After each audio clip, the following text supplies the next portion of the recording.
Québec maintenant, Jean Charest qui veut rassurer les parents. Il promet que la religion chrétienne aura une prépondérance dans le nouveau cours d'éthique et de culture religieuse qu'on promet pour septembre prochain. Alors Robert, le premier ministre a fait cette mise au point en raison, il faut dire que Mario Dumont l'attaque pas mal depuis quelques jours là-dessus. Oui, Pierre, quand Mario Dumont a l'impression de tenir un os, il ne le lâche pas facilement en tout cas. Alors effectivement, aujourd'hui, il a répliqué, il a continué d'attaquer.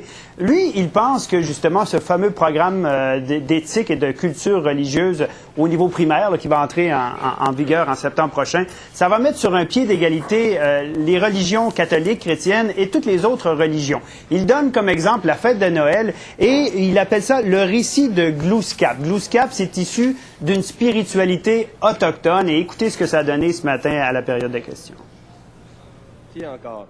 Enfin, il a tant humilié la sorcière Pudjin-Quest qu'elle s'est changée en maringouin, et cela uniquement pour se venger, car elle est devenue, grâce à cette métamorphose, la mère d'une engeance persécutrice des hommes que protège son puissant ennemi.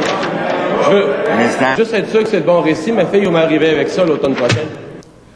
Oui, il faut dire qu'il faudra voir si c'est le texte réel. Ça semble être ça, en tout cas. Là.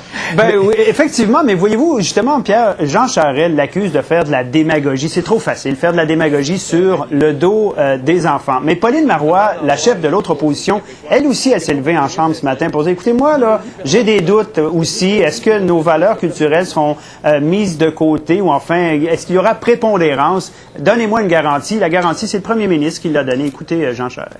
C'est que la prépondérance à l'enseignement est à la chrétienté.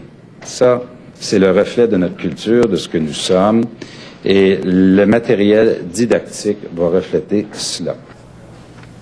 Alors voilà, Pierre, je voudrais vous dire qu'on a l'impression que Jean Charest, son gouvernement, a appris avec les accommodements. Là. Il se dépêche d'éteindre le feu avant d'en perdre le contrôle. Merci, on surveille. Merci. Je vous en prie.